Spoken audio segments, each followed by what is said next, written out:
Я считаю, что ни власть, ни нацисты, они не сдадут свои политические позиции просто так без боя.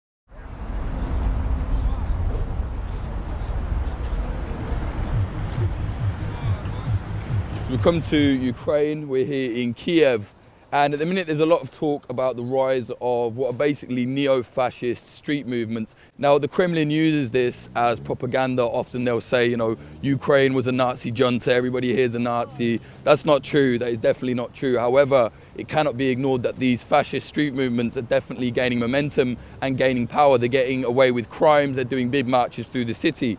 Now, what's lesser known is another underground group, which are basically a group of anarchists who have kind of risen up as a response to that. They're quite small. We don't know a lot about them, but they told us if we come here, we can speak to them and find out what they're all about.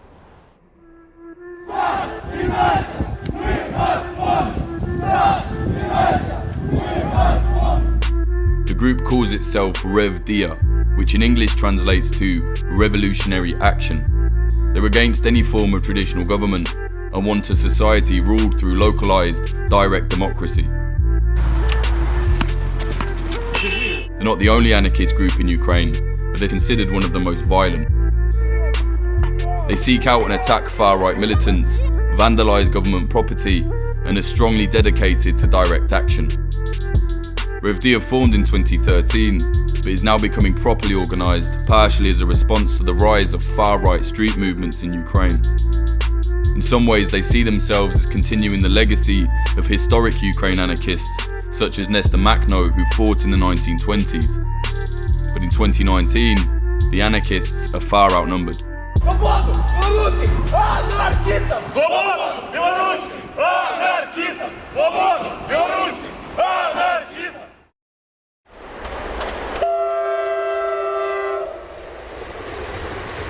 Came to meet these anarchists, and in the middle of Kiev they said meet us at this certain location, and basically it was underground, so there was no signal on our phones because they're really worried about police infiltration and stuff like that.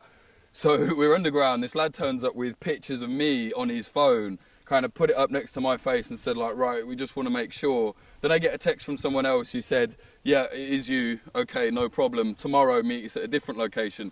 We've met them, got on a train, come down here to what is basically, I don't even know where, the middle of the forest somewhere in Ukraine.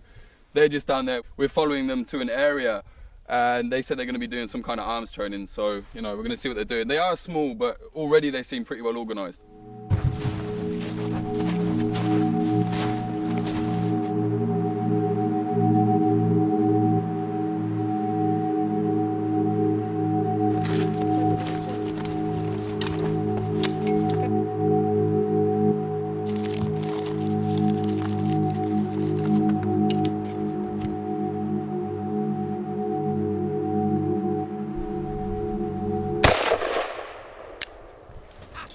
So if you can explain who you are and why you're here doing arms training in the forest.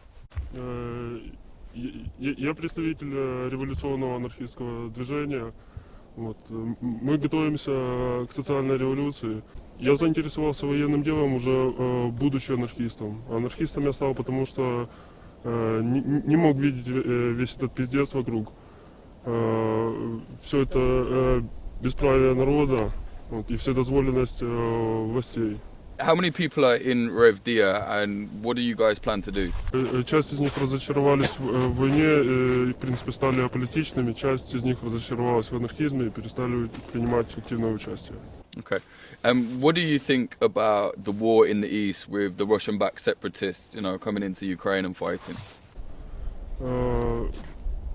Большинство из украинских анархистов видят эту войну как войну России против Украины. Вот, как руками так называемых сепаратистов, так и с участием регулярных российских военных. So it's right to say you're not pro-Russian, because there are going to be a lot of people that see this and say, oh, they're just communists, they're pro-Russian. That's not correct, right? Анархисты, настоящие анархисты, они не могут быть настроены пророссийски, потому что российское государство в целом, у него очень серьезный крен в сторону тоталитаризма. Это радикально противоречит идеалам анархизма. Я был на фронте, участвовал в зоне АТО, и та картина, которую я там увидел, я не желаю воевать за украинское государство, потому что оно тоже не намного лучше российского. And now I know, Russia always says Ukraine is a Nazi state. We know it's not that. We know that's like Russian propaganda. However, there is a problem now with the fascists kind of rising. You have Azov, you have C-14, even Pravaya sector are kind of seeping into this fascist street warfare we're seeing. What do you think about that? As anarchists, how do you feel? Нацистская пропаганда по поводу Украины, она ничем не лучше российской пропаганды по поводу России. Вот. И, однозначно верите, правое движение, они между собой как бы расколоты, но тем не менее их массовость в Украине очень значительна. Они доминируют в так называемой уличной политике, вот, и в какой-то мере влияют на политику в целом в государстве. What the Rev Dia want to do? You've got guns, you're clearly militant, you're very well organised, we've definitely seen it coming back and forth. What are you guys going to do? What, you're going to attack the state? You want to kill fascists? What's the idea? В современной ситуации у нас, к сожалению, нет ресурсов для открытого противостояния и с фашистами, и с государством. И вооруженные конфликты с ними сейчас неразумно делать. В последний год пошла тенденция, что анархистов разыскивают и пытаются репрессировать в Украине со стороны СБУ. Это служба безопасности Украины. You're out here, you're teaching these lot how to shoot. You clearly know how to shoot. Why do you think it's necessary to be able to fight physically for an anarchist movement here in Ukraine? Я считаю, что ни власть, ни нацисты, они не сдадут свои политические позиции просто так без боя. И вооруженное противостояние это крайний, но все же выход может быть.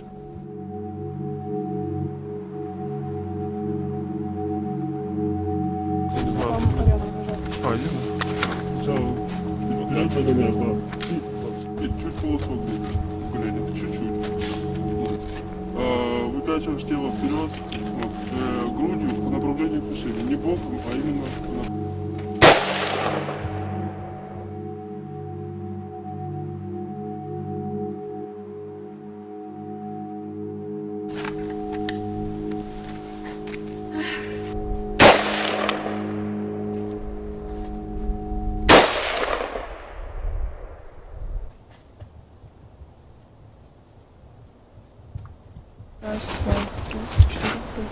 Happy?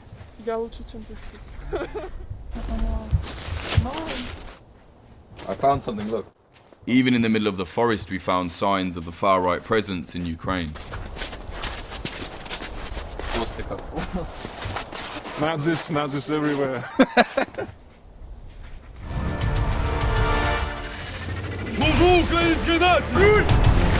Сьогодні тут зібралися ті.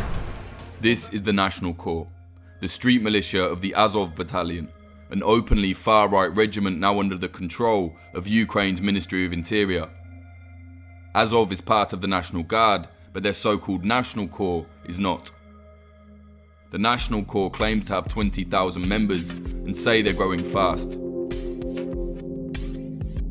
In 2018, they took part in a series of coordinated attacks where different far-right groups in Ukraine stormed Roma gypsy camps.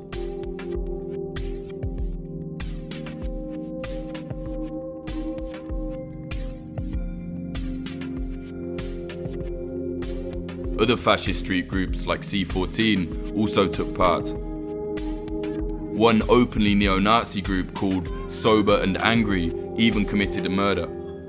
In this footage, the Roma are running after the Nazi attackers had stabbed a 10-year-old boy and stabbed one man to death. 7 people were arrested.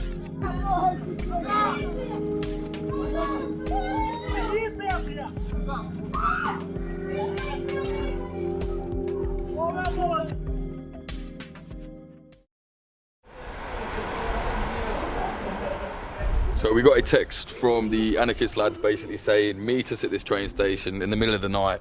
No idea why, and it looks like what they're doing is painting up some kind of mural here. I think that's the Rev Dia logo they've got, which I guess is all part and parcel of getting their message out here.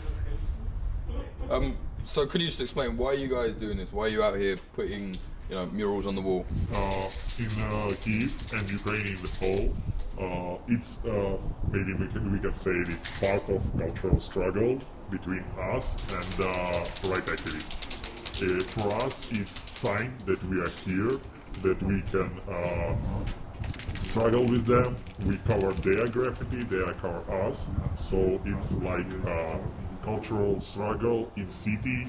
It's our sign of existence. We are here and find out that the anarchists in the city, not only right activists, they have people have alternative and can join to us. Yeah, and I was hearing that some of the activists have been getting in trouble with the police. Apparently they're cracking down on the anarchists here in Ukraine. What's going on there? Yes, we have some cases when police start repression against known activists. Yes, because we try to stay underground. We try to use high-level security, cyber security, internal security of movement, and try to avoid these repressions. Now, police and secret police of Ukraine, SBU, they try to press on activists in Ukraine and even foreign activists who are here as immigrants. So is there an international network then with Rev Dia and other anarchists in Europe? I cannot say, I'm not sure if it's network, but yes, I think that they have good communication each other, especially Belarus. Some people might see what you're doing and they'll certainly see this and think like, you guys are just fucking around, you're not really serious, what would you say to that? Usually such guys, such people, they ignore the context. Because, for example, for right activists, nothing important to draw the graffiti. Because nobody will beat them, nobody will arrest them, no risk for them. In our case, at first we will be arrested, we can be, have a fight with the right activists if they find out that we are doing such stuff. It looks like just graffiti, vandals, and draw some shit on the wall. In reality, it's something more difficult. Sure, understood. And you said there about like sometimes you end up fighting with the far right activists. Do you guys physically end up like in altercations with them? Yes, it's like a war. There is no rules, so we can use some weapons. We search them and use like a partisan tactic, so like guerrilla or something like that. Not using the gun or something like that. But for example, I know cases when guys use knives, hammers, and so on. I cannot say that it's happy, it's not a game. But you're up for it? Yes, we have to do it. For us, it's opportunity to take back the city, the social community, social place for our movement. Do you think what you're doing is gaining popular support? Now, I don't mean how many members do you have, I mean outside of the group. Do you think people are seeing this, normal citizens, normal working class people, do you think they're seeing this and thinking, yeah, we like that? We are trying to gather all people who already are radical, who already think that we must fight for freedom, for equality, and so on. So it's we not try to make all society the anarchist right now, because there are a lot of geopolitical, economical, and other reasons that influence on such huge and difficult process. Okay, brilliant. Thank you very much. You're welcome.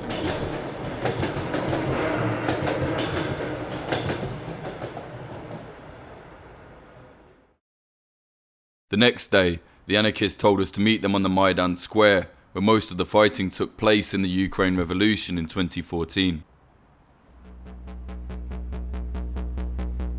They had a banner with them, and they wanted to drop it to show their support for anarchists who'd been jailed and allegedly tortured in Russia. Members of Azov's National Corps began walking back and forth around us.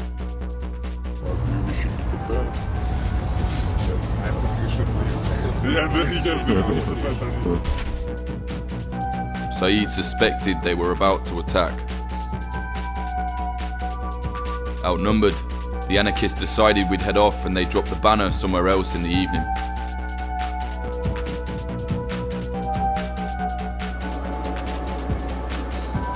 As we waited for it to get dark, two of the anarchists told us about their time fighting on the Maidan in the midst of the revolution. І якраз я теж тоді був учасником Майдану, тоді, опять же, був штурм Майдана. По-моєму, в результаті штурму тоді були перші жертви, тобто померло 5 людей, тобто вони були, ну, їх просто забули поліцейські під час штурму. Але поліцейським таки не вдалося зламати всі барикади, тобто вони навіть використовували бронетехніку, але протестуючим вдалося їх спалити і стояти на Майдані. Я став анархістом вже після Майдану, просто я возложив на Майдан великі надіжди, те, що якщо ми переможемо, то почнеться хороша нормальна життя, але так не вийшло, прийшли до влади ті самі чиновники, які продовжували політику своїх попередників, тобто рівень життя знову почав падати, знову почали рости тарифи і все остальне. І я був дуже сильно розчарований в цьому і почав шукати нові ідеї, які би могли би, як би правильно сказати, які б допомогли б реалізувати те, що я хотів добитися. І тоді я знайшов відкрив для себе анархізм, я зрозумів те, що прямий народний контроль, пряма демократія – це те, що нам потрібно, те, що це те, заради чого потрібно боротися і що може поміняти кардинально все. Пришел на Майдан уже будучи анархистом, и как многие анархисты того времени в Киеве и в Украине, изначально не поддерживал Майдан и считал его протестом либералов и националистов, и что анархистам там делать, собственно, нечего. Вот. Но по итогу я изменил свое мнение и где-то с конца января начал участвовать. У нас сначала был маленький коллектив, около 10 человек. Мы контролировали одну из баррикад, охраняли ее, устраивали дежурство. По итогу, когда решили собирать больший коллектив и делать полноценную сотню Майдана, то праворадикалы ее разогнали. Это были люди в основном из С-14. Думаю, очевидно, те, що після Майдану праві почали дуже сильно рости, у них з'явилося оружие, у них з'явилися сили, кількість людей, з'явилися зв'язки в поліції, і після цього вони почали чувствувати свою силу безнаказаності і творити. Who are your enemy? Who are you fighting against as anarchists here in Ukraine? Главный враг анархистов – это всегда государство и капитал. И, естественно, все реакционные силы, консервативные, там, националисты в первую очередь. По-моєму, я більше сражаюся не проти врага, а сражаюся за. Я сражаюся за пряму демократію, за те, щоб суспільство, за те, щоб кожна людина мала право брати участь у управлінні суспільством. І для мене це дуже важливо. І зараз, що праві, що нацисти, що держава і поліція СБУ стоять на перешкоді прямому народному контролю. І я сражаюся проти них, тому що вони нам мішають.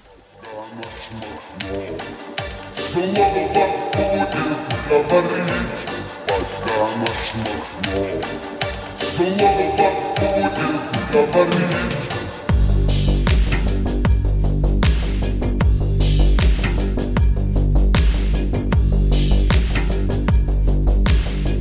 Members of Rev Dia told me they received criticism from other leftist groups. They didn't really seem bothered about it though, saying simply that their focus is class struggle and direct action. Ultimately, Rev Dia says they're currently trying to build an alternative for far-right street politics in Ukraine. And, just as the fascists have, the anarchists are building a radical network internationally as well. Whilst active, Rev Dia are still largely outnumbered by the far right, so for now, they remain underground.